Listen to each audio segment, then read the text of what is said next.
Bismillahirrahmanirrahim. Assalamu alaikum. Hello and welcome to our 13th lecture on algebra. Course code is MTH376 and it's for Masters of Mathematics students from ComSat's Institute of Information Technology Virtual Campus. Okay, so it's our 13th lecture and of course first a brief recap of what we have done in the last lecture. Okay, so in the last lecture we talked about permutation groups, symmetric groups and symmetries of a triangle. So what are permutation groups? Again, this is an important concept. Please remember that and try to repeat it as long as you understand it, right? So if you don't understand it, go over it again and again.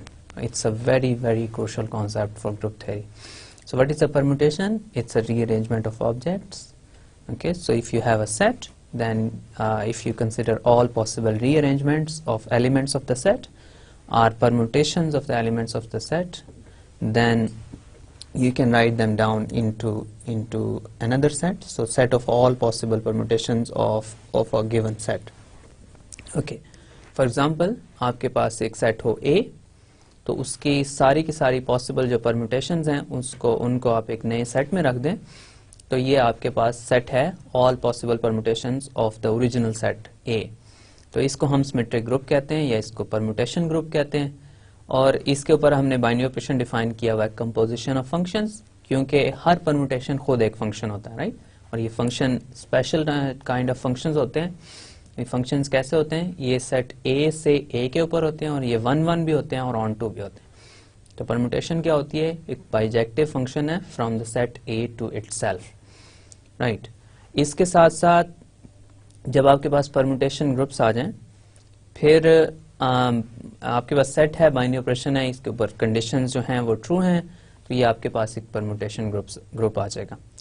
अब हमने ये कहा कि अगर आपके पास set A जो है original set जिससे आपने स्टार्ट किया, जिसकी आप परम्यूटेशंस बना रहे हैं, अगर वो सेट फाइनाइट हो तो आप उसका जो सिमेट्रिक ग्रुप या परम्यूटेशन ग्रुप बनेगा वो उसको हम Sn से डिनोट करेंगे.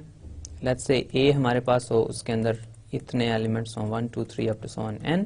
n एक फाइनाइट नंबर है, 1 10 15 20 100 1000, लेकिन पहले से पता है.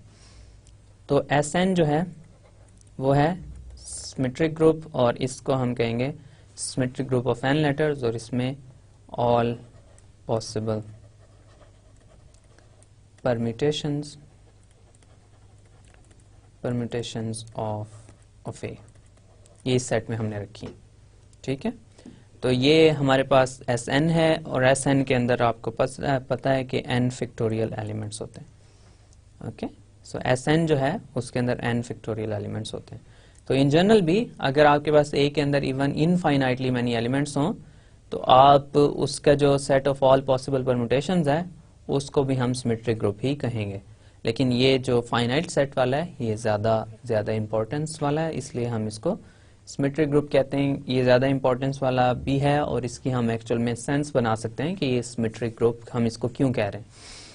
ओके, तो आपके पास फिर हमने बात की कि ओके S3 आपके पास एक सिमेट्रिक ग्रुप है, उसमें A आपके पास 3 एलिमेंट्स हैं 1 2 3, उसकी सारी की सारी परम्यूटेशंस बनाएं, आपके पास 6 परम्यूटेशंस आ जाएंगी, तो वो आपका एक सेट है और उसके ऊपर आप बाइनरी ऑपरेशन डिफाइन कर सकते हैं, वो आपके पास ग्रुप बनाएगा. जैसे मैंने आपको ये डेफिनेशन दी सिमेट्रिक ग्रुप की, उसके अंदर n फैक्टोरियल एलिमेंट्स होते हैं और ऑफ कोर्स वो फाइनाइट सेट के लिए हम इसको सिमेट्रिक ग्रुप कह रहे हैं, लेकिन इन जनरल भी ये इसको सिमेट्रिक ग्रुप ही कहेंगे. लेकिन ये ऑफ कोर्स फाइनाइट है, इसके अंदर n एलिमेंट्स हैं, तो इसको कहेंगे ये symmetric group of n letters है. ओके, फिर हमने S3 की एग्जांपल की लास्ट क्लास में.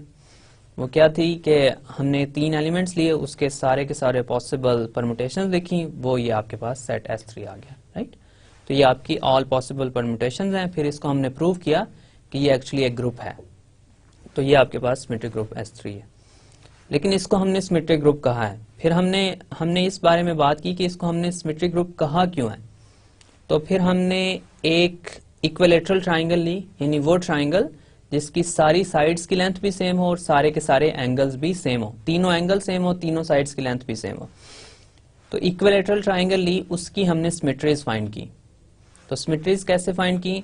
उसकी 3 रोटेशनल सिमेट्रीज हैं और 3 उसकी रिफ्लेक्शन सिमेट्रीज हैं। ओके, तो उन 6 सिमेट्रीज को हमने लिखा। तो फिर हमने उसको इस सेट S3 के साथ कंपेयर किया और हमने ये देखा कि सिमेट्रीज जो है इक्विलैटरल ट्राइंगल की वो बेसिकली ये सेट S3 ही है। तो S3 जो है उसको हम सिमेट्रिक ग्रुप इसलिए कह रहे हैं क्योंकि ये ग्रुप ऑफ सिमेट्रीज है ऑफ एन इक्विलैटरल ट्राइंगल। तो हमारे पास 2 डिफरेंट वेज हो गए S3 को फाइंड करने के। एक वे ये है कि आप कोई सेट लें, उसमें 3 एलिमेंट्स लें और उसकी सारी की सारी परम्यूटेशंस फाइंड करेंगे तो आपके पास S3 आ जाएगा। ये एक वे है। सेकंड वे ये है कि आप एक इक्विलैटरल ट्राइंगल लें, उसकी 6 सिमेट्रीज फाइंड करें, 3 रोटेशनल और 3 फ्लिप्स या 3 रिफ्लेक्शंस। ओके, जब इन 6 को कंबाइन करेंगे आप तो आपके पास जो सेट बनेगा वो आपके पास एक्चुअली S3 ही होगा। तो आपके पास S3 क्या है? S3 जो है वो है group of symmetries of an equilateral triangle. Okay, so ये आपके पास S3 है।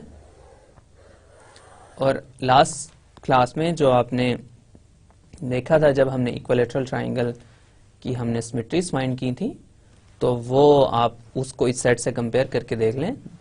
हो सकता है ऑर्डर एलिमेंट्स का सेम हो, पहला एलिमेंट बाद में लिखा हो या दूसरा एलिमेंट तीसरे नंबर पे लिखा हो, लेकिन इन द एंड यही 6 एलिमेंट्स उस सेट में भी पड़े हुए हैं। तो आपके पास 3 रिफ्लेक्शन सिमेट्रिक्स हैं, 3 रोटेशनल सिमेट्रीज हैं। ओके, फिर हमने कहा कि चलें इक्विलैटरल ट्राइंगल की सिमेट्रीज तो हो गई, ये 3 साइड्स वाली एक फिगर है। अगर मैं 4 साइड्स वाली एक फिगर की बात करूं, 3 साइड्स वाली फिगर की बात कर ली, 4 साइड्स वाली फिगर की बात करूं। अब आप ये पूछेंगे 2 साइड्स वाली फिगर की बात क्यों नहीं की? 2 साइड्स वाली क्लोज्ड फिगर कौन सी होगी? ये क्वेश्चन है। आप इसके बारे में सोचिएगा कि 2 साइड्स वाली क्लोज फिगर हम कौन सी ले सकते हैं। तो 3 साइड्स वाली फिगर हमें पता थी, इक्विलैटरल ट्राइंगल थी, उसको हमने यूज कर लिया। अब 4 साइड्स वाली फिगर भी हमें पता है। 4 साइड्स वाली फिगर क्या है? 4 साइड्स वाली फिगर ये है कि हमारे पास एक स्क्वायर है। अब स्क्वायर क्या होता है? उसकी चारों साइड्स की लेंथ भी सेम है और उसके चारों के चारों एंगल्स भी सेम है। तो मैंने आपको एक एक्सरसाइज दी थी कि आप स्क्वायर की सिमेट्रीज जो हैं उनको लिखने की कोशिश करें। अगर आपने किया है तो बहुत अच्छा है। अभी हम जो करेंगे वो आपको बहुत इजीली समझ आ रहा होगा, लेकिन अगर आपने नहीं किया तो हम इंशाल्लाह इसको इन डिटेल अभी करेंगे। तो नेक्स्ट हम ये करेंगे कि स्क्वायर लेंगे और उसकी सिमेट्रीज हम फाइंड करेंगे। तो आपने स्क्वायर लेना है। तो स्क्वायर आपको पता है कि एक बहुत बेसिक फिगर है और हम इसके साथ बहुत वर्क करते आ रहे हैं। अगेन मेरी ड्राइंग पे नहीं जाएगा, अगर आपको साइड्स छोटी बड़ी लग रही हैं तो ये सिर्फ मेरी ड्राइंग की वजह से, अदरवाइज इस फिगर की चारों साइड्स भी सेम है और इसके चारों एंगल्स भी सेम है। ये स्क्वायर है। Okay, square. ओके, इसके जो कितने वर्टिसेस हैं? इसके 4 वर्टिसेस होते हैं। लेट्स से मैं इस कॉर्नर से स्टार्ट करता हूँ, इसको 1 कहता हूँ, इसको 2 कहता हूँ, इसको 3 कहता हूँ, इसको 4 कहता हूँ। ओके, अब इसकी सिमेट्रीज मैंने फाइंड करनी है। ऑफ कोर्स इसकी जो भी सिमेट्रीज होंगी, रोटेशनल सिमेट्रीज और रिफ्लेक्शंस। ओके, रोटेशनल सिमेट्रीज और रिफ्लेक्शंस। रोटेशनल सिमेट्रीज क्या हैं? इसकी सारी साइड्स भी सेम है, सारे एंगल्स भी सेम है। अगर मैं एक जो इसकी लाइन है, कोई भी लाइन, उसको उठा के किसी और पोजीशन पे रख दूं तो उससे स्क्वायर पे कोई फर्क नहीं पड़ेगा।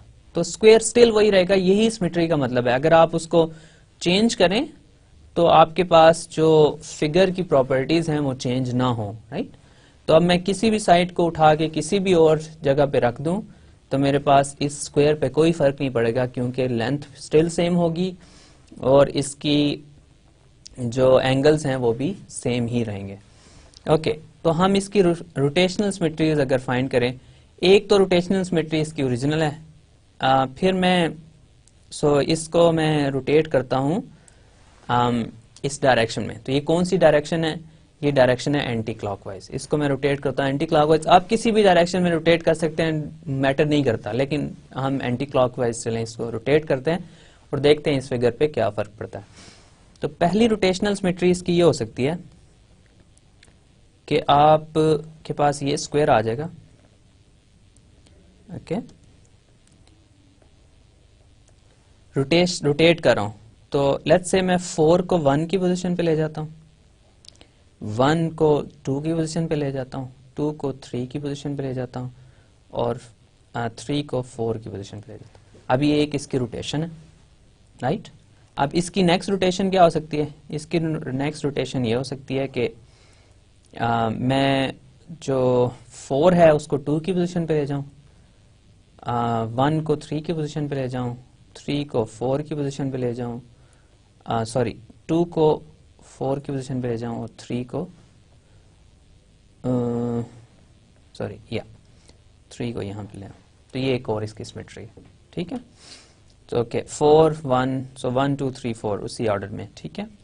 फिर इसके बाद आपके पास एक ये सिमेट्री हो सकती है इसकी कि 4 को मैं अब ले जाऊं 2 की पोजीशन पे, 2 को मैं ले आऊं 4 की पोजीशन पे, सॉरी ओरिजिनल में अगर बात करें तो 4 अब 3 की पोजीशन पे चला गया है और 2 जो है वो 4 की पोजीशन पे आ गया है और हमारे पास सॉरी प्लीज एक्सक्यूज मी, यहाँ पे मैं 1 रखना चाह रहा हूँ, अदरवाइज फिर वही रोटेशन नहीं आएगी। 4 और फिर 1 और फिर यहाँ पे 2 और यहाँ पे 3, ठीक है। तो एक एक वर्टेक्स को मैं रोटेट कर रहा हूँ। अब अगर इसकी नेक्स्ट रोटेशनल सिमेट्री अगर आप फाइंड करेंगे, नेक्स्ट रोटेशनल सिमेट्री में आपके पास ये आ जाएगा कि यहाँ पे आपके पास 1 आ जाएगा, यहाँ पे 2 आ जाएगा, यहाँ पे 3 आ जाएगा, यहाँ पे 4 आ जाएगा, जो कि उसकी ओरिजिनल ही सिमेट्री है। तो अगर आप इसको लिखना चाहें लिख लें, तो फिर हम इस ओरिजिनल को काउंट नहीं करेंगे, रिपीट नहीं कर सकते हम, ये वही सिमेट्री है जो ओरिजिनल है, तो ये सेम ही रहेगी। अच्छा, ये 4 इसकी रोटेशनल सिमेट्रीज हो गई। अब इसके अलावा इसकी कौन सी सिमेट्रीज हो सकती हैं? इसके अलावा इसकी ये सिमेट्रीज हो सकती हैं कि आप यहां पे एक डायगोनल ड्रॉ करें, जैसे आप यहां पे एक मिरर रखें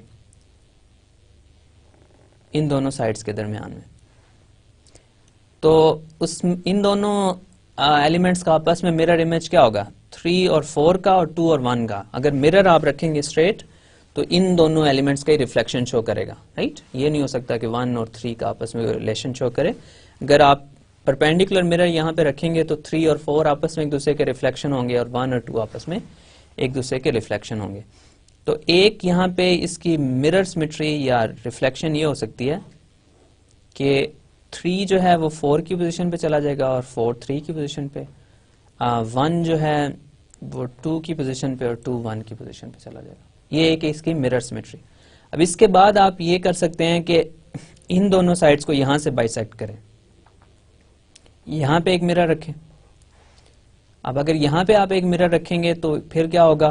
फिर ये होगा कि 4 और 1 एक दूसरे के रिफ्लेक्शन हो जाएंगे और 3 और 2 एक दूसरे के रिफ्लेक्शन हो जाएंगे, राइट। तो ये हमारे पास नेक्स्ट सिमेट्री है इसकी। ये हो जाएगी 4 और 1 एक दूसरे के मिरर इमेजेस हैं और 2 और 3 एक दूसरे के मिरर इमेजेस हैं, ओके। अब इसके अलावा इसकी क्या सिमेट्रीज हो सकती हैं? इसके अलावा 2 इसकी और मजीद सिमेट्रीज हैं। वो ये कि आप यहां से एक डायगोनल ड्रा करें। पहले आप ये डायगोनल लेट्स से ले लें, यानी इन दोनों डायगोनल्स को ज्वाइन करके आप एक मिरर इन दोनों के दरमियान में रखेंगे तो 1 और 3 एक दूसरे के आपस में रिफ्लेक्शन हो जाएंगे, लेकिन 2 और 4 में कोई फर्क नहीं पड़ेगा, वो दोनों फिक्स ही रहेंगे। तो इसकी एक और सिमेट्री ये हो सकती है कि आपके पास 4 और 2 फिक्स रहेंगे और 3 और 1 जो है वो अपनी पोजीशन चेंज कर लेंगे। और फाइनली इसकी सिर्फ एक और सिमेट्री है। वो सिमेट्री क्या है? वो सिमेट्री ये है कि आप एक डायगोनल यहां से ड्रा करें, राइट। सॉरी, ये इसको यहाँ पे इस लाइन के साथ ज्वाइन करना चाहिए। तो अगर आप अलाउ करें तो मैं इसको थोड़ा सा अरेज कर लूँ और फिर आपको ये लाइन दोबारा ड्रा करके दिखा देता हूँ। तो हमारे पास ये लाइन जो है इन दोनों वर्टिसेस को आपस में इसको ज्वाइन करना चाहिए, राइट। तो अगर आप ये यहाँ पे एक मिरर रखेंगे तो 2 और 4 एक दूसरे के आपस में रिफ्लेक्शन हो जाएंगे। तो यहाँ पे 2 हो जाएगा, यहाँ पे 4 हो जाएगा और 1 और 3 जो हैं वो एज इट इज फिक्स रहेंगे। अब मेरे पास कितनी सिमेट्रीज होगी? आपके पास एक ये सिमेट्री है, सेकंड ये है, ये थर्ड सिमेट्री है, और ये आपके पास फोर्थ सिमेट्री है। और इसी तरह ये आपके पास रोटेशनल सिमेट्रीज थी वो वाली, और ये आपके पास रिफ्लेक्शन सिमेट्रीज हैं। ठीक है, अब ये 4 रोटेशनल हैं और 4 रिफ्लेक्शन हैं। 2 परपेंडिकुलर बाइसेक्ट्स के थ्रू रिफ्लेक्शंस हैं और 2 आपके पास डायगोनल रिफ्लेक्शंस हैं। ये आपके पास 8 इसकी रिफ्लेक्शंस हो गई। अब इन 8 रिफ्लेक्शंस को अगर मैं लिखना चाहूँ तो मेरे पास क्या होगा? मैं इन 8 रिफ्लेक्शंस को जैसे मैंने सिमेट्रिक ग्रुप के लिए किया था और इक्विलैटरल ट्राइंगल के लिए किया था, तो इन रिफ्लेक्शन से क्या मुराद है ये मैं इनको लिखने की कोशिश करता हूँ नेक्स्ट स्लाइड पे। लेकिन हम इस स्लाइड से पे वापस आते रहेंगे कि हम क्या करना चाह रहे हैं। तो अगर हम ये फोर्थ वाली जो ओरिजिनल है उससे स्टार्ट करते हैं, तो मेरे पास पहली जो सिमेट्री है वो ये हो जाएगी, लेट्स से 1 2 3 और 4, और ये 1 2 3 और 4 ही रहेगी, राइट? 4 एलिमेंट्स हैं, 4 वर्टिसेस हैं, 1 2 3 4। तो ये आपके पास एक फर्स्ट आ गई, इसको आइडेंटिटी लेट्स से कह देते हैं। फिर आपके पास लेट्स से एक और सिमेट्री है, वो है रो 1। रो 1 क्या है? ये भी रिफ्लेक्शन सिमेट्री है। इसको अगर मैं लिखूं तो ये फर्स्ट वाली जो है इसमें आपके पास 1 जो है वो 4 पे मूव हो गया, राइट?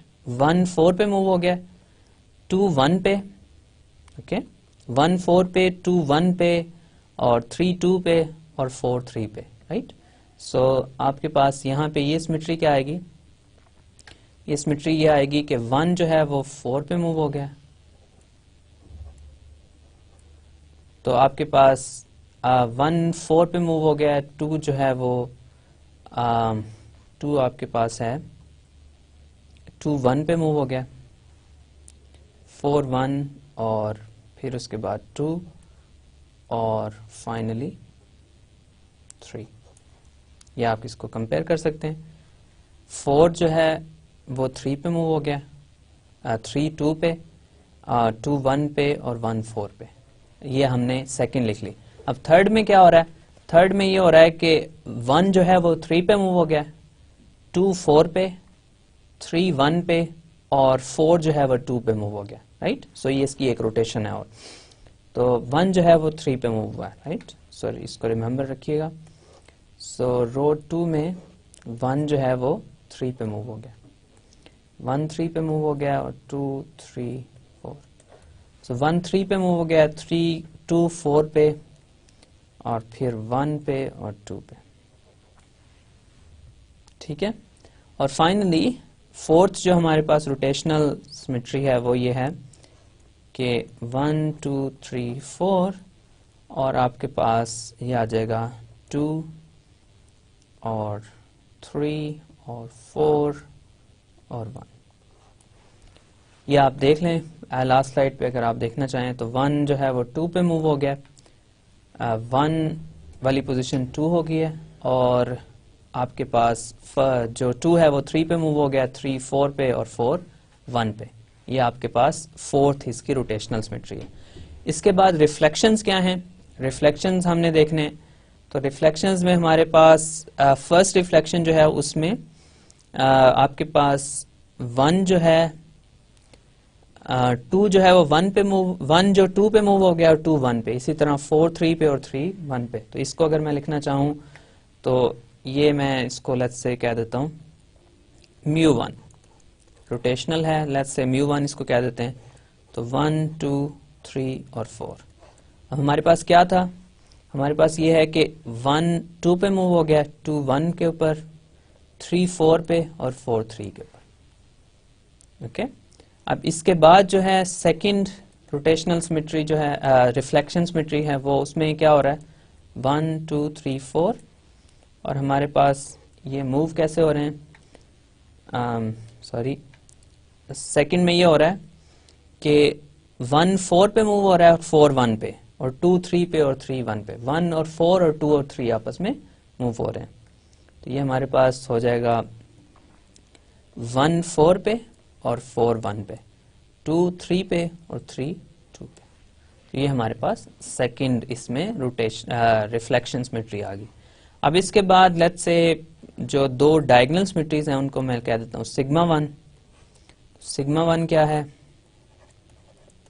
और फाइनली सिग्मा 2 क्या है, तो ये आप लिख लें अब 1 2 3 4। तो सिग्मा 1 में क्या हो रहा है, जो नेक्स्ट इसके बाद रोटेशनल सिमेट्री है उसमें क्या हो रहा है, उसमें ये हो रहा है कि 1 और 3 जो हैं वो आपस में मूव हो रहे हैं और 4 और 2 एज इट इज हैं, वो फिक्स्ड हैं। 2 अपनी पोजीशन पे है, 4 भी अपनी पोजीशन पे है, 3 जो है वो 1 की पोजीशन पे आ गया और 1 जो है वो 3 की पोजीशन पे चला गया। तो ये इसमें 1 जो है वो 3 के साथ मूव हो गया, 3 1 के, 2 फिक्स है और 4 भी फिक्स है। और इसके बाद फाइनली इसमें आपके पास 1 फिक्स रहेगा और 3 भी फिक्स रहेगा और 2 जो है वो 4 की पोजीशन पे चला जाएगा और 4 2 की पोजीशन पे चला जाएगा। ये आपके पास 8 सिमेट्रीज हैं एक स्क्वायर की। ये चीजें, ये 8 की 8 नोटेशंस मैंने खुद से नहीं लिखी, ये मुझे मिली हैं जब मैं स्क्वायर की सिमेट्रीज फाइंड करता हूँ। ठीक है, तो ये 8 जो आपके पास सिमेट्रीज हैं ये एक स्क्वायर की सिमेट्रीज हैं। 4 इसमें फर्स्ट 4 जो हैं वो रोटेशनल सिमेट्रीज हैं और नेक्स्ट 2 जो μ1 और μ2 हैं वो फ्लिप्स हैं या रिफ्लेक्शन सिमेट्रीज हैं और वो रिफ्लेक्शन सिमेट्रीज हैं परपेंडिकुलर बाइसेक्ट्स। और सिग्मा 1 और सिग्मा 2 डायगोनल के अराउंड जो हैं वो रिफ्लेक्शन सिमेट्रीज हैं। ओके, सो ये 8 सिमेट्रीज हैं टोटल किसी स्क्वायर की, रोटेशनल और फ्लिप्स या रोटेशनल और रिफ्लेक्शंस। 8 सिमेट्रीज किसी भी स्क्वायर की होती हैं।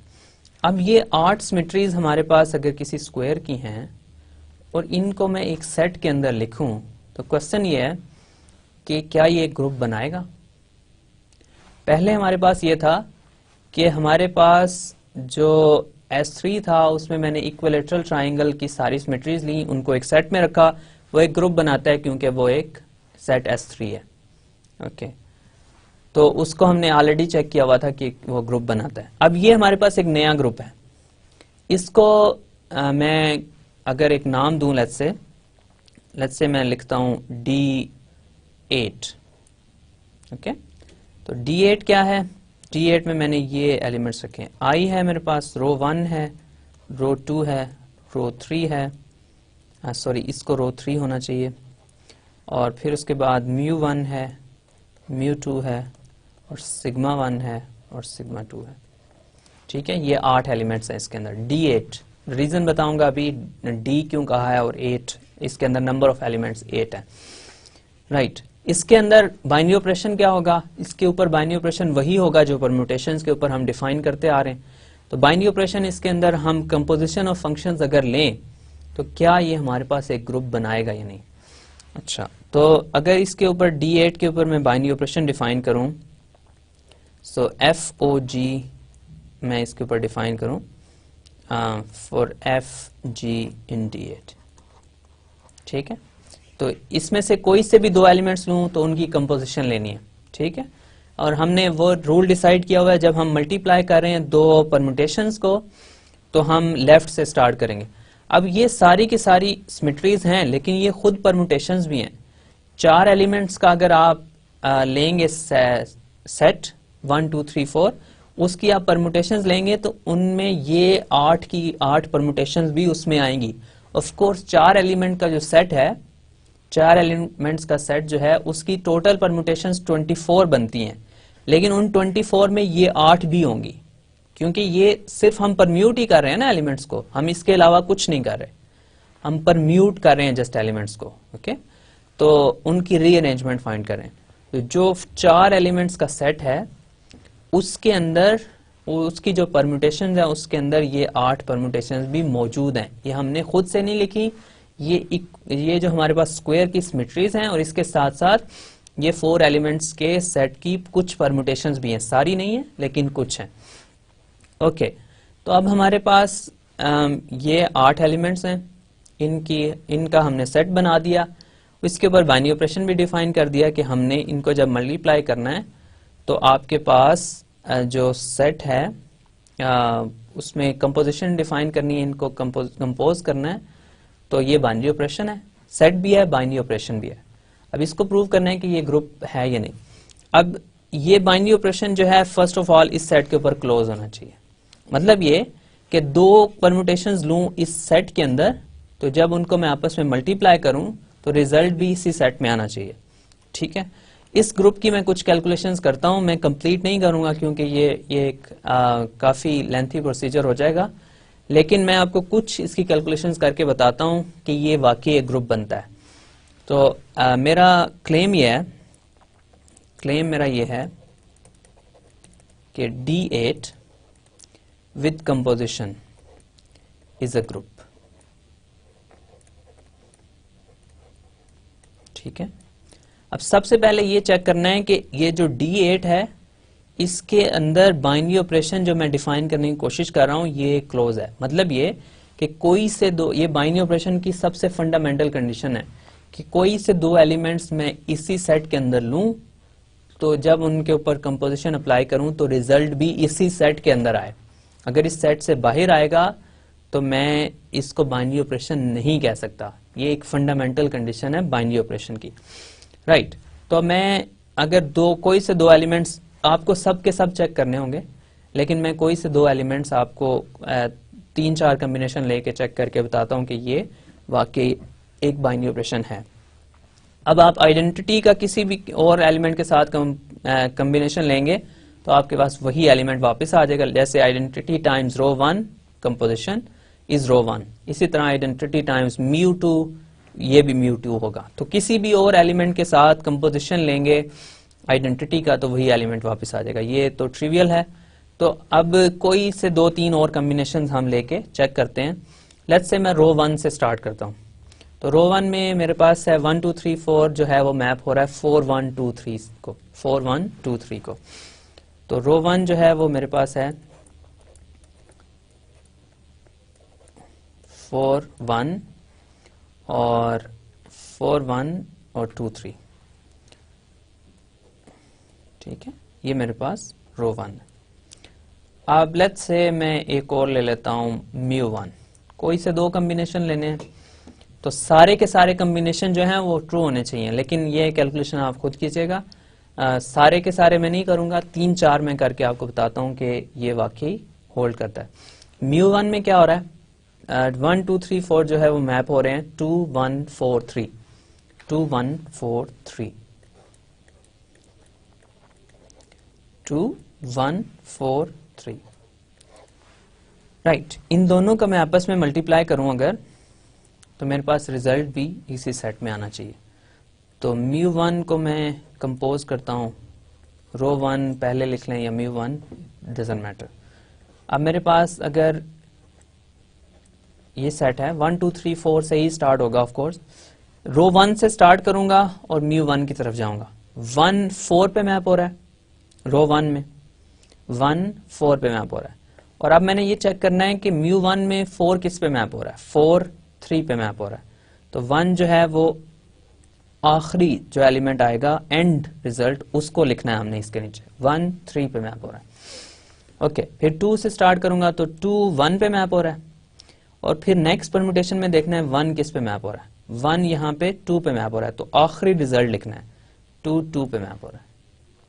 ओके, अब हमारे पास 3 जो है वो 2 पे मैप हो रहा है।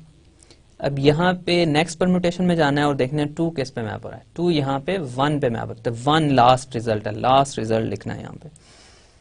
ओके, फिर 4 जो है वो 3 पे मैप हो रहा है, 4 3 पे मैप हो रहा है, और यहाँ पे 3 जो है वो 4 पे मैप हो रहा है, तो एंड रिजल्ट जो है वो 4 है।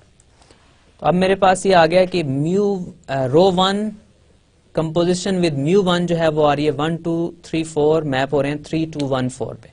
अब मैंने ये चेक करना है कि D8 में कोई ऐसी परम्यूटेशन मौजूद है जो 3 2 1 4 पे मैप हो रही हो। तो ये मैं जाके चेक कर लेता हूँ कि कोई ऐसी परम्यूटेशन है जो 3 2 1 4 पे मैप हो रही हो। तो मेरे पास ये परम्यूटेशन सिग्मा 1 जो है इसके रिजल्ट्स हैं 3, 2, 1 और 4, राइट। तो इसका मतलब ये हुआ कि ये जो μ1 और रो 1 की जो आपस में कंपोजिशन है ये सिग्मा 1 आ रही है, ठीक है। अब ये मतलब मैंने चेक कर दिया कि इन दो एलिमेंट्स को जब मैं कंपोजिशन लेता हूं तो रिजल्ट भी इसी सेट में आता है। एक और कॉम्बिनेशन चलें लेके देखते हैं। लेट्स से मैं μ2 ले लेता हूं।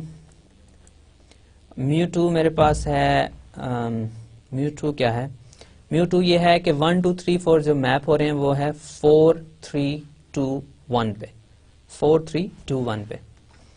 सो मेरे पास आ रहे हैं 4 3 2 1 और मैं लेट्स से ले लेता हूं सिग्मा 2। सो सिग्मा 2 मेरे पास क्या है 1 2 3 4 और ये मैप किस पे हो रहे हैं ये मैं चेक कर लेता हूं। सो सिग्मा 2 में 1 2 3 4 मैप हो रहे हैं 1 4 3 2 पे, ओके 1 4 3 2, ओके। तो अब इन दोनों का अगर मैं मल्टीप्लाई करूं किसी भी ऑर्डर में मल्टीप्लाई कर लें ओ सिग्मा 2, अगेन μ2 से स्टार्ट करूंगा और सिग्मा 2 की तरफ जाऊंगा तो 1 4 पे मैप हो रहा है और यहां पे 4 जो है वो 2 पे मैप हो रहा है। एंड रिजल्ट लिखना है 1 2 पे मैप हो रहा है, ओके। फिर 2 से स्टार्ट करूंगा, 2 जो है वो 3 पे मैप हो रहा है और 3 यहां पे 3 पे मैप हो रहा है। सो 2 जो है वो 3 पे मैप हो रहा है, ओके। फिर मेरे पास 3 जो है वो 2 पे मैप हो रहा है और इस परमुटेशन में 2 जो है वो 4 पे मैप हो रहा है तो 3 जो है वो 4 पे मैप हो जाएगा, ओके। और फाइनली 4 यहाँ पे जो है 1 पे मैप हो रहा है, ओके। सो इसमें देखते हैं कि 1 किस पे मैप हो रहा है, 1 1 पे मैप हो रहा है तो 4 जो है इन द एंड 1 पे मैप हो जाएगा। सो 1 2 3 4 जो है वो आ गया है 2 3 4 1। अब मैंने ये चेक करना है कि D8 में जो एलिमेंट्स हैं उनमें ये एलिमेंट मौजूद है या नहीं। सो मैंने ये चेक करना है कि D8 के जो एलिमेंट्स हैं उसमें कौन सा एलिमेंट जो है वो 2 3 4 1 पे मैप हो रहा है। ये आप चेक कर लें, आपके पास कौन सा एलिमेंट है जो 2 3 4 1 पे मैप हो रहा है। तो आपके पास ये जो एलिमेंट है रो 3 इसमें अगर आप देखेंगे तो ये 2 3 4 1 पे मैप हो रहा है। तो इसका मतलब ये हुआ कि ये जो कंपोजिशन मैंने फाइंड की μ2 की सिग्मा 2 के साथ तो ये मेरे पास आ रही है रो 3 के ऊपर। अच्छा ये μ3 आ गया, रो 3 आ गया जब μ2 को और सिग्मा 2 की आपस में मैंने कंपोजिशन ली है। अब इसके बाद आप बाकी चेक कीजिएगा, इसके और भी बहुत सारे कम्बिनेशन हैं। जैसे आपके पास 8 एलिमेंट्स हैं तो आपस में सब के कम्बिनेशन आपने ये लेके चेक करने हैं। एक कोई से 2 एलिमेंट्स अगर आप लें तो उनको आपस में कंपोज करें तो आपके पास रिजल्ट जो है वो भी इसी सेट में आना चाहिए। तो अगर ये सारे के सारे एलिमेंट्स के लिए ट्रू है तो कंपोजिशन ऑफ परम्यूटेशंस D8 के ऊपर एक बाइनरी ऑपरेशन बनाएगी, राइट। तो आपके पास एक्सरसाइज भी है और एक फैक्ट के तौर पे आप ये ले सकते हैं कि composition is a binary operation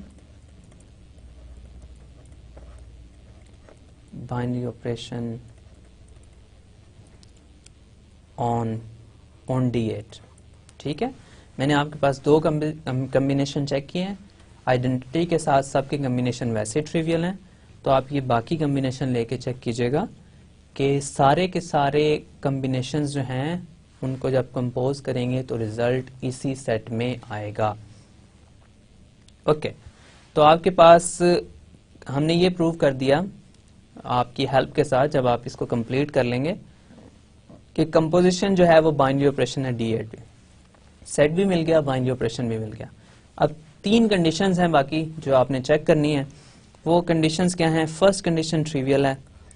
first condition ये है कि आप कोई से 2 एलिमेंट्स लें, आपकी जो कंपोजिशन है वो एक एसोसिएटिव बाइनरी ऑपरेशन है। तो ये आपके पास वेल नोन फैक्ट है, हम पहले भी यूज करते आ रहे हैं कि फंक्शंस की जो कंपोजिशन है वो एसोसिएटिव होती है। तो इन द एंड परम्यूटेशंस भी फंक्शंस हैं तो उनकी कंपोजिशन भी एसोसिएटिव होगी। तो ये मैं इसको लिख देता हूँ, ये आपने चेक करना है। जो आपको मैंने रिजल्ट बताया हुआ है तो ये आपने ज़रूर चेक करना है कि कंपोजिशन ऑफ फंक्शंस जो है वो एसोसिएटिव होती है। Composition of permutations is associative.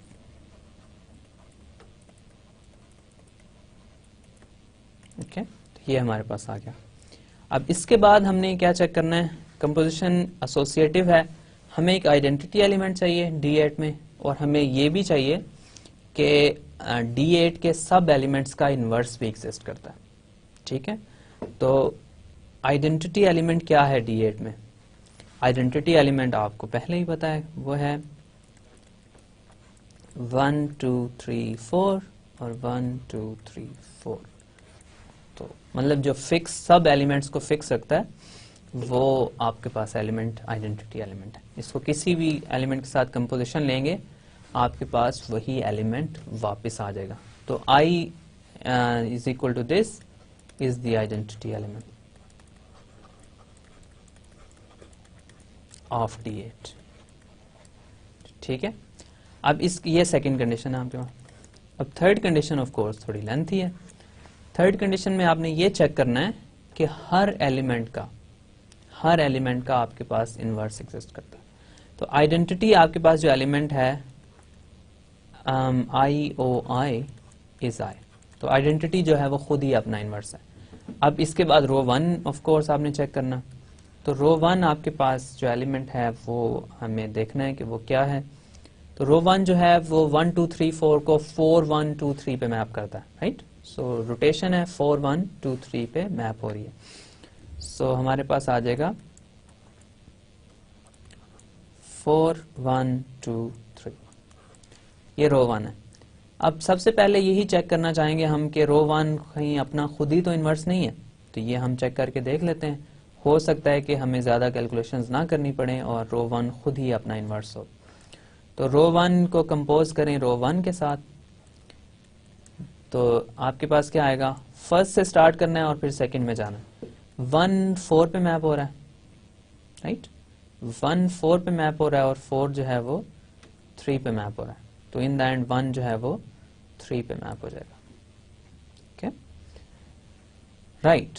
तो 1 जो है वो 3 पे मैप हो गया। 2 जो है वो 1 पे मैप हो रहा है, तो 1 जो है वो 4 पे मैप हो रहा है, तो 2 फिर 4 पे मैप हो जाएगा। इसी तरह 3 जो है वो 2 पे मैप हो रहा है और 2 जो है फिर 1 पे मैप हो रहा है, सो 3 1 पे मैप होगा।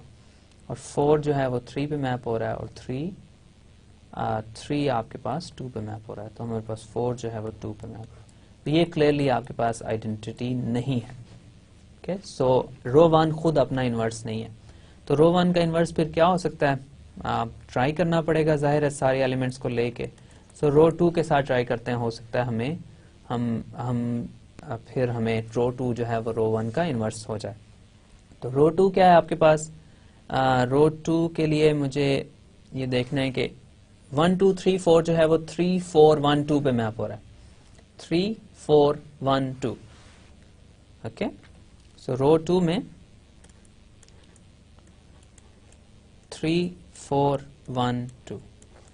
तो अगर रो 2 रो 1 का इन्वर्स है तो इन दोनों को जब आपस में मैं कंपोज करूंगा तो मेरे पास आइडेंटिटी आना चाहिए। रो 1 से स्टार्ट करूंगा, 1 4 पे मैप हो रहा है और 4 जो है वो 2 पे मैप हो रहा है, तो 1 जो है वो क्लियरली 2 पे मैप हो रहा है। तो आपको ऑलरेडी पता चल रहा होगा कि ये आइडेंटिटी नहीं आएगा, आइडेंटिटी में तो 1 2 पे मैप हो रहा है। तो मैं ज़्यादा कैलकुलेशंस नहीं करूंगा, ये कभी भी आइडेंटिटी नहीं आ सकता क्योंकि 1 ऑलरेडी 2 पे मैप हो रहा है। तो इसका मतलब ये हुआ कि रो 2 भी रो 1 का इन्वर्स नहीं है। अच्छा, फिर क्या करें, रो 3 को लेके चेक करना पड़ेगा। रो 3 क्या है हमारे पास, रो 3 ये है, ये रो 3 1 2 3 4 को 2 3 4 1 पे मैप कर रहा है, 2 3 4 1। सो हमारे पास ये आ जाएगा 2 3 4 1, राइट। फिर वही बात कि रो 1 को रो 3 से कंपोज करके देखें आपके पास क्या आंसर आता है। सो रो 1 से स्टार्ट करेंगे, 1 4 पे मैप हो रहा है और 4 1 पे मैप हो रहा है, तो 1 ऑफ कोर्स 1 पे मैप हो जाएगा। ओके, फिर इसके बाद 1 1 पे मैप हो गया, तो 2 अगर 1 पे मैप हो रहा है तो 1 यहाँ पे 2 पे मैप हो जाएगा, सो 2 2 पे मैप हो रहा है, 3 2 पे मैप हो रहा है, तो हमारे पास 2 जो है वो 3 पे मैप हो रहा है, सो 3 हमारे पास 3 पे मैप हो जाएगा। और फाइनली 4 जो है हमारे पास वो 3 पे मैप हो रहा है, तो 3 यहाँ पे 4 पे मैप हो रहा है। तो हम फाइनली हमें ये मिल गया है कि रो 1 की रो 3 से जो कंपोजिशन है वो आइडेंटिटी एलिमेंट आ जाती है। तो इसका मतलब है रो 1 रो 3 का इन्वर्स है। ओके, रो 1 रो 3 का इन्वर्स है और रो 3 रो 1 का इन्वर्स है। ओके, तो ये हमारे पास रो 1 तो क्लियर हो गया। अब रो 2 की बात कर लेते हैं। बाकी कुछ मैं आपके लिए एक्सरसाइज भी छोड़ूंगा कि आप खुद ही कर लीजिएगा, लेकिन रो 2 हम करके देखते हैं। तो रो 2 हमारे पास मौजूद है। अब रो 2 क्या है? रो 2 ये है 1 2 3 4 जो है वो 3 4 1 2 के ऊपर मैप हो रहा है। अब फिर पहली बात वही है कि हम ये चेक करके देखते हैं कि हो सकता है ये खुद ही अपना इन्वर्स हो। तो रो 2 की कंपोजिशन जो रो 2 के साथ वो क्या आ रही है? वो ये आ रही है कि रो 2 में 1 3 पे मैप हो रहा है और 3 जो है वो यहाँ पे 1 पे मैप हो रहा है। तो 1 जो है वो आखिरी रिजल्ट 1 है। 2 4 पे मैप हो रहा है और 4 2 पे मैप हो रहा है, सो 2 जो है वो 2 पे मैप हो जाएगा। और फिर 3 जो है वो 1 पे मैप हो रहा है और 1 जो है वो 3 पे मैप हो रहा है, सो 3 जो है वो 3 पे मैप हो जाएगा। और 4 जो है वो 2 पे मैप हो जाएगा और 2 जो है वो 4 पे मैप हो रहा है, सो 4 4 पे मैप हो जाएगा। तो ये आइडेंटिटी आ गई। तो हमारे पास रो 2 खुद अपना इन्वर्स है, रो 1 रो 3 का इन्वर्स है, रो 3 रो 1 का इन्वर्स। तो हमारे पास ये आ गया कि रो 1 का इन्वर्स भी मिल गया, आइडेंटिटी का इन्वर्स भी मिल गया, रो 2 का भी मिल गया और रो 3 का भी मिल गया। अब हमारे पास μ1 μ2 और सिग्मा 1 सिग्मा 2 रह गए। तो अब हमने ये देखना है कि उनका इन्वर्स हम क्या फाइंड कर सकते हैं। तो जस्ट एक और कम्बिनेशन मैं करूंगा, फिर आपके पास बाकी जो है वो आप खुद ही ट्राई कर लीजिएगा। तो सिग्मा 1 जो है वो मेरे पास है, सिग्मा 1 आएगा, आपके पास सिग्मा 1 है 1 2 3 4 को 3 2 1 4 पे मैप कर रहा है, 3 2 1 4। ओके, सो मेरे पास 3 2 1 4, राइट। ओके, सिग्मा 1 को सिग्मा 1 से ऑफ कोर्स सबसे पहले मल्टीप्लाई करके देखूंगा, 1 2 3 4 3 2 1 4। जब भी परम्यूटेशंस के केस में मैं मल्टीप्लिकेशन कहता हूं, इसका मतलब होता है कंपोजिशन। ओके, सो सिग्मा 1 को सिग्मा 1 से कंपोज करके देखें आपके पास क्या रिजल्ट आता है। सो सिग्मा 1 में 1 3 पे मैप हो रहा है और 3 जो है वो 1 पे मैप हो रहा है, तो ऑफ कोर्स 1 जो है वो 1 पे मैप हो जाएगा। 2 2 पे मैप हो रहा है, यहाँ भी 2 2 पे मैप हो रहा है, सो 2 2 पे ही रहेगा। 3 जो है वो 1 पे मैप हो रहा है और 1 जो है वो 3 पे मैप हो रहा है, तो फाइनली 1 जो है 3 जो है वो 3 पे ही मैप हो जाएगा। और 4 4 पे मैप हो रहा है, तो यहाँ पे भी 4 4 पे ही मैप होगा। तो इसका मतलब ये भी आइडेंटिटी है। तो सिग्मा 1 भी खुद अपना इन्वर्स है। और फिर आप सिग्मा 2 को भी देख लीजिएगा, सिग्मा 2 भी खुद ही अपना इन्वर्स होगा। तो इसी तरह हमारे पास जो रो 1 हो गए, सिग्मा 1 हो गए, μ1 और μ2 का भी आपने चेक करना है कि वो इन्वर्स उसके एग्जिस्ट करते हैं इसी सेट के अंदर। तो हमारे पास ये हो गया कि D8 मैंने लिया था और D8 के ऊपर मैंने कंपोजिशन ऑफ फंक्शंस डिफाइन की। वो कंपोजिशन जो है वो बाइनरी ऑपरेशन भी बनाती है, वो एसोसिएटिव भी है और इसके अंदर आइडेंटिटी एलिमेंट भी मौजूद है और हर एलिमेंट का इन्वर्स भी मौजूद है। तो इसका मतलब ये हुआ कि ये जो D8 है वो अंडर कंपोजिशन ऑफ परम्यूटेशंस एक ग्रुप बनाता है। ओके, सो यहाँ पे मैं इसको D8 with composition is a group.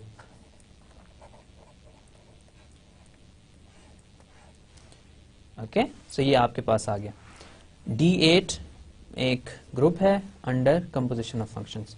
अब इसको मैं डिफाइन करता हूँ, इसी कॉन्सेप्ट को जनरलाइज करता हूँ और डाइहेड्रल ग्रुप की डेफिनेशन देता हूँ। डाइहेड्रल ग्रुप, जैसे मैंने इसको D8 कहा तो D for dihedral. Okay, dihedral group क्या होता है? डाइहाइड्रल ग्रुप ये होता है कि कोई n गॉन लें आप रेगुलर उसकी सिमेट्रीज आप फाइंड करें, तो आपके पास जो ग्रुप बनेगा इन द एंड वो आपके पास उसको हम डाइहेड्रल ग्रुप कहेंगे। अब रेगुलर एन गॉन से क्या मुराद है, अगर आप 3n लें तो आपके पास रेगुलर एन गॉन जो होती है वो है इक्विलेटरल ट्राइंगल।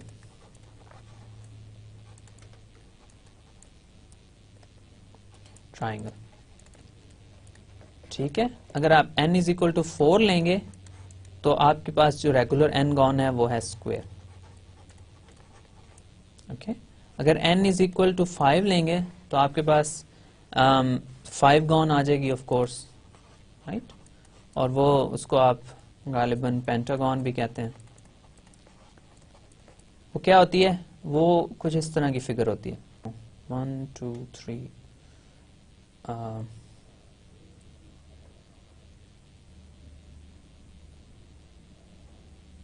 कुछ इस तरह की फिगर होगी, राइट। ये आप चेक कर लीजिएगा, इसको आप ड्रॉ भी कर सकते हैं। मेरी ड्राइंग जो है वो इतनी अच्छी नहीं है, आप देख ही सकते हैं। तो 5 साइड्स हैं इसकी, पांचों की पांचों साइड्स की लेंथ सेम है, रेगुलर है। सारी की सारी साइड्स की n साइड्स अगर किसी फिगर की होंगी उसकी सारी की सारी साइड्स की लेंथ सेम होगी, और इसके साथ साथ वो जो साइड्स के एंगल बन रहे हैं आपस में वो सब भी सेम होंगे। तो ये 5 गॉन है। 6 गॉन बनाना चाहें अगेन इसी तरह आप बनाएंगे, आपके पास ये कुछ फिगर होगी उसकी, और यहाँ ये आपकी 6 गॉन है। इसकी 6 साइड्स हैं, ये यहाँ पे एक वर्टेक्स है और ये 6 गॉन है। अगर आप इसकी 7 गॉन बनाना चाहें, एक एक साइड और ऐड करते जाएं, लेंथ सब साइड की सेम होनी चाहिए और एंगल्स भी आपस में सेम होने चाहिए। अब इसकी आप सिमेट्रीज बनाएंगे तो आपके पास क्या सिमेट्रीज आएंगी, अगर आपने 5 गॉन ली है तो 5 गॉन की क्या सिमेट्रीज आएंगी, 5 गॉन की ये सिमेट्रीज आएंगी कि आप सबसे पहले रोटेशनल सिमेट्रीज फाइंड करें। तो लेट्स से आपको 5 गॉन की अगर मैं सिमेट्रीज फाइंड करके बताऊं तो ये आपके पास लेट्स से आपकी 5 गॉन है,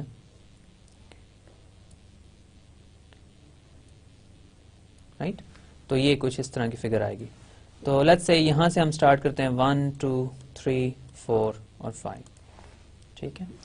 इसकी 5 रोटेशनल सिमेट्रीज होंगी, ये आप इजीली देख सकते हैं। इसकी आप वर्टिसेस की जस्ट पोजीशन चेंज करते रहें।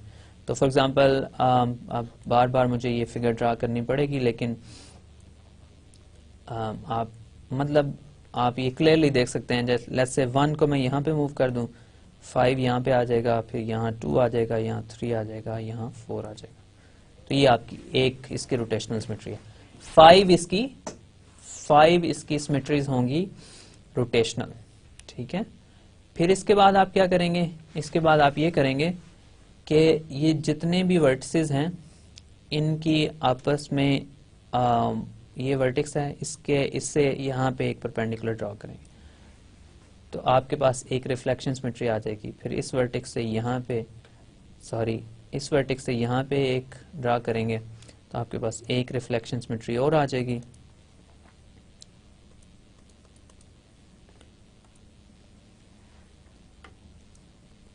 ठीक है, और फिर इस वर्टेक्स से ड्रॉ करेंगे तो एक और रिफ्लेक्शन सिमेट्री आ जाएगी, और फाइनली ये वाला वर्टेक्स है, और अगर ये एक वर्टेक्स रह गया तो इससे आप यहाँ पे ड्रॉ करेंगे। तो ये आपके पास 5 इसकी रिफ्लेक्शन सिमेट्रीज हैं और 5 ही आपके पास इसकी रोटेशनल सिमेट्रीज हैं। तो अगर आपके पास 5 गॉन होगी तो आपके पास जो इसकी सिमेट्रीज बनेंगी टोटल वो 10 होंगी। सो टोटल सिमेट्रीज जो हैं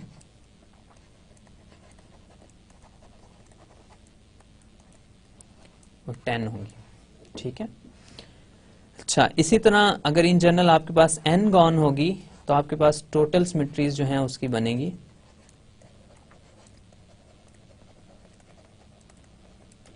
वो बनेगी 2n, ठीक है।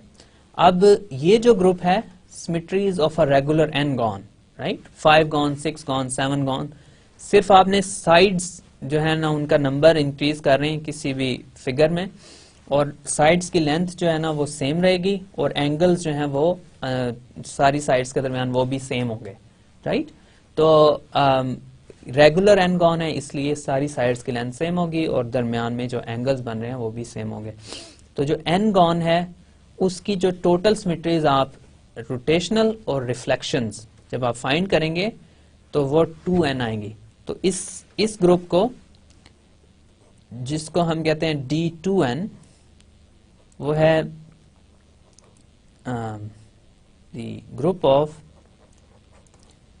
of symmetries of a regular n-gon। ठीक है, अब अगर n वर्टिसेस हों किसी फिगर के तो उसके ग्रुप को हम D2n कहेंगे। 2n उस ग्रुप के अंदर नंबर ऑफ एलिमेंट्स होंगे, राइट। उस ग्रुप के अंदर नंबर ऑफ एलिमेंट्स जो है वो D2n है, 2n है, तो इसको हम डाइहाइड्रल ग्रुप 2n कह देंगे। ऑफ कोर्स आप कुछ बुक्स में ये देखेंगे इसको dn ही कहा गया है, तो उस केस में आपको ये ख्याल रखना होगा कि ऑफ कोर्स इसमें लेट्स से 5 है तो D5 में 5 वर्टिसेस हैं, लेकिन D5 के अंदर 10 एलिमेंट्स आएंगे टोटल। तो D2n जो है वो ज्यादा शायद बेहतर नोटेशन है, क्योंकि इससे आपको पता चल जाता है कि इसके अंदर कितने एलिमेंट्स आएंगे। तो D2n जो है वो सिमेट्रीज हैं एक रेगुलर n-गॉन की। तो हमारे पास D2n जो है वो ग्रुप ऑफ सिमेट्रीज हैं। ओके, सो अगर आप लेंगे कोई भी सिमेट्रिक ग्रुप, कोई भी रेगुलर n-गॉन, उसकी आप सारी की सारी सिमेट्रीज फाइंड करें तो उसमें रोटेशनल भी होंगी, उसमें रिफ्लेक्शंस भी होंगी, तो उन सब को कंबाइन करें, एक सेट में रखें, तो जो आपके पास रिजल्टिंग सेट आएगा वो आपके पास आएगा D2n उसको हम कहेंगे, और उसको हम डाइहाइड्रल ग्रुप कहेंगे। डाइहाइड्रल ग्रुप कहेंगे तो अगर n आपके वर्टिसेस हों टोटल, तो आपके पास टोटल नंबर ऑफ एलिमेंट्स जो D2n में आएंगे वो 2n होंगे। जैसे D8 की हमने अभी बात की, तो D8 में हमारे पास 8 एलिमेंट्स हैं और जो वर्टिसेस हैं उस फिगर के स्क्वायर के वो हैं 4। तो D8 जो है वो एग्जांपल है डाइहाइड्रल ग्रुप की ऑफ ऑर्डर 8। तो D8 is an example of dihedral group of order 8। Okay, so हमारे पास 2n में n इसलिए इंपॉर्टेंट है कि ये नंबर ऑफ वर्टिसेस होते हैं उस फिगर के जिसकी हम सिमेट्रीज फाइंड कर रहे हैं, और 2n इसलिए इंपॉर्टेंट है कि 2n total number of symmetries आएंगी उस फिगर की, यानी रोटेशनल और रिफ्लेक्शन सिमेट्रीज। ओके, तो अब 2n है तो डिफरेंट नंबर ऑफ n's के लिए आपके पास कौन सी रोटेशनल सिमेट्रीज और कितनी आती हैं और कौन सी होती हैं वो मैं एक दो एग्जांपल्स आपको करके बता देता हूँ।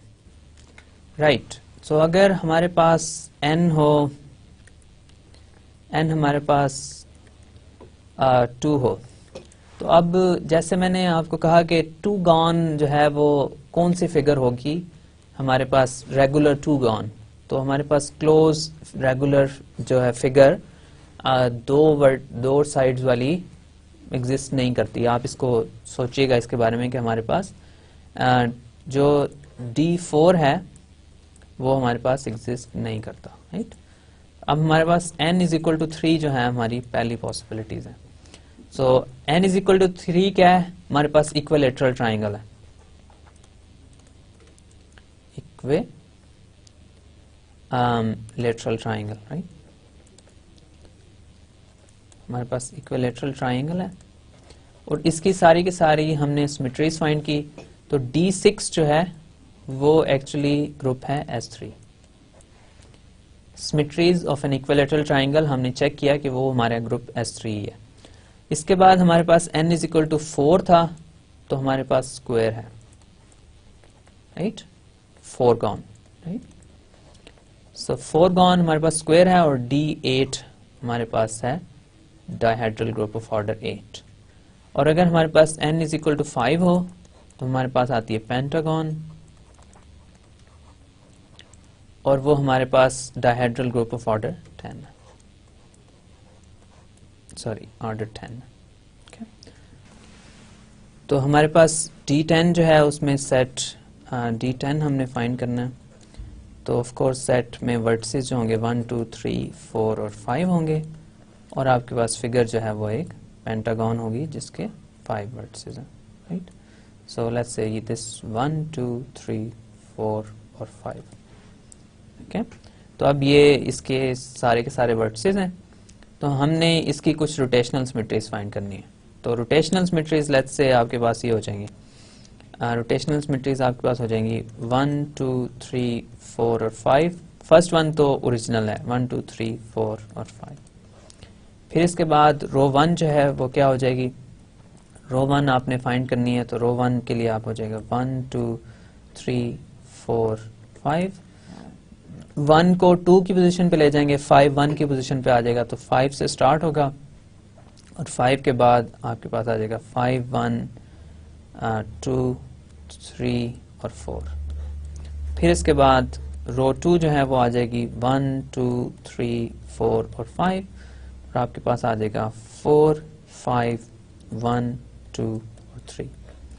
और रो 3 में आपके पास आ जाएगा 1 2 3 4 5 और आपके पास आ जाएंगी 3 4 5 3 4 5 1 2।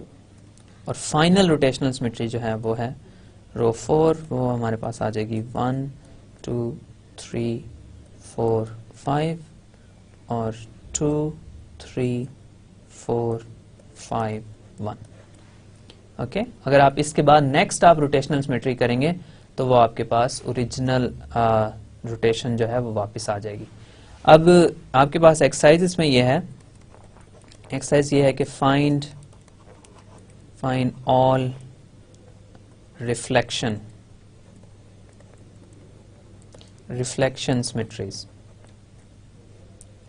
Symmetries of a pentagon of 5 gone let's say. ठीक है, पेंटागन की आपने या 5 गॉन की सारी रिफ्लेक्शन सिमेट्रीज फाइंड करनी है। ओके, तो इसके साथ आप ये भी प्रूव करें कि D10 under composition is a group. ठीक है, तो ये 2 एक्सरसाइजेज हैं आपके लिए, आप इनको ट्राई कीजिएगा। तो हम जब नेक्स्ट लेक्चर में वापस आएंगे तो इंशाल्लाह अगर कोई इसमें कंफ्यूजन हुई तो मैं इसको एड्रेस करने की कोशिश करूंगा। तो आपके पास रिफ्लेक्शन सिमेट्रीज आप इसके लिखेंगे, आपके पास टोटल 10 सिमेट्रीज हो जाएंगी। आपके पास 10 एलिमेंट्स हैं और आपके उसके ऊपर बाइनरी ऑपरेशन डिफाइन करेंगे। तो आप फिर ये चेक करेंगे क्या ये बाइनरी ऑपरेशन क्लोज है इस सेट D10 के ऊपर। फिर इसके साथ साथ आप ये भी चेक करेंगे कि क्या ये बाइनरी ऑपरेशन एसोसिएटिव है, लेकिन चूंकि ये कंपोजिशन ऑफ फंक्शंस है और परम्यूटेशंस भी फंक्शंस होते हैं, तो ये आपके पास कंपोजिशन जो है ये आपके पास एसोसिएटिव होगी। ओके, तो फिर आपने आइडेंटिटी एलिमेंट फाइंड करना है। आइडेंटिटी एलिमेंट बहुत इजी है, ये हमारे पास ऑलरेडी लिखा हुआ है। और जो थोड़ा सा लॉन्ग प्रोसेस है वो ये है कि हर एलिमेंट का इन्वर्स आपने फाइंड करना है, राइट। तो आपके पास अगर हर एलिमेंट का इन्वर्स इसी सेट में एग्जिस्ट करता है, जो कि एग्जिस्ट करता है, ये ग्रुप है ऑलरेडी D2n, किसी भी n के लिए ग्रुप है, तो n इज इक्वल टू 5 के लिए भी ग्रुप होगा। तो आप प्लीज हर एलिमेंट का इसमें से इन्वर्स फाइंड कीजिएगा। तो जब आपके पास हर एलिमेंट का इन्वर्स आ जाएगा तो फिर आपके पास ये श्योर हो जाएगा कि D10 जो है वो हमारे पास एक ग्रुप है और इसको डायहेड्रल ग्रुप कहेंगे हम D10, राइट। और हमारे पास हर n के लिए एक डायहेड्रल ग्रुप है अगर n बिगर देन या इक्वल टू 3 हो। और डायहेड्रल ग्रुप को फिर रिपीट किया देता हूँ, डायहेड्रल ग्रुप क्या होता है? डायहेड्रल ग्रुप हमारे पास एक रेगुलर n गॉन की सिमेट्रीज होती हैं। रेगुलर n गॉन की रोटेशनल और रिफ्लेक्शन सिमेट्रीज का जो सेट है वो हमारे पास डायहेड्रल ग्रुप कहलाता है। तो हमारे पास 3 गॉन जो है वो इक्विलैटरल ट्राइंगल है, 4 गॉन जो है वो स्क्वायर है, 5 गॉन पेंटागन है। और इसी तरह आप हर जो है नंबर n के लिए, हर पॉजिटिव नंबर बिगर देन और इक्वल टू 3 के लिए आप रेगुलर n गॉन फाइंड कर सकते हैं और फिर उसका आप ग्रुप भी बना सकते हैं। तो ये हमारे पास D2n जो है उसके टोटल नंबर ऑफ जो रिफ्लेक्शंस और rotational total number of symmetries जो हैं n एलिमेंट्स और n वर्टिसेस की फिगर की आपके पास 2n आएंगी। तो D5 के लिए D10 में 10 एलिमेंट्स आएंगे, right. So n is equal to 5 होगा तो D10 में 10 एलिमेंट्स आएंगे। n इज इक्वल टू 4 होगा तो D8 में 8 एलिमेंट्स आएंगे। और n इज इक्वल टू 3 होगा तो D6 में 6 एलिमेंट्स आएंगे, राइट। तो ये हमारे पास D2n under composition of permutations is a group.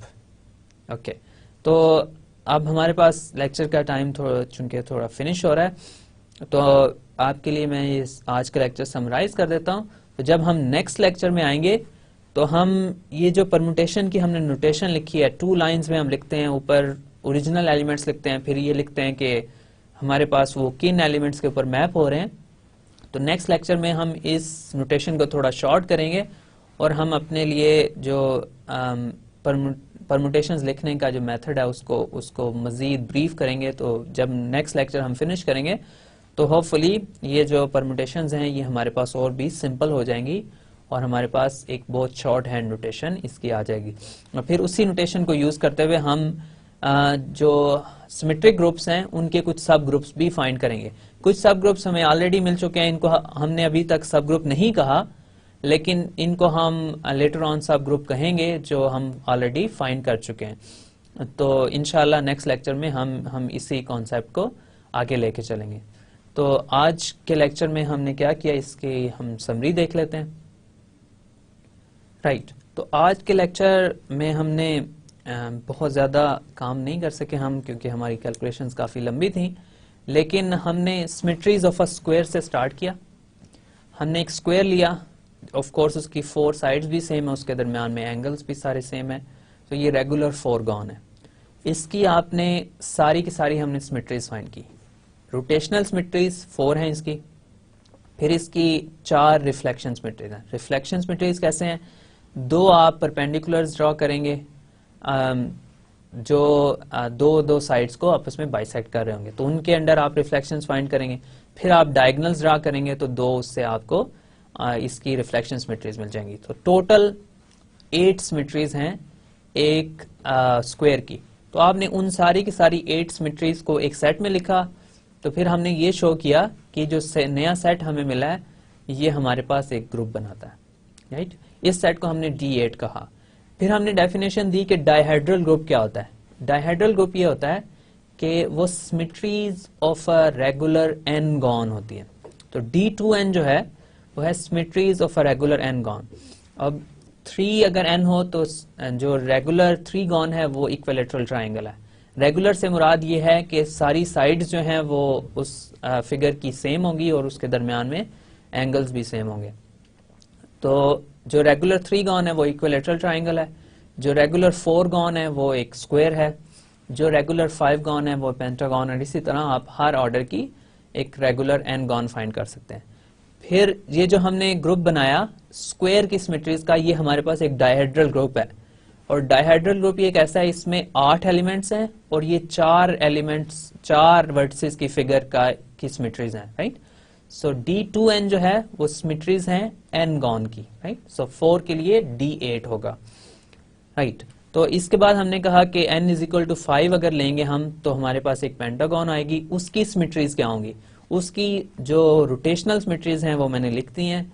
Reflection symmetries आपने उसकी फाइंड करनी है।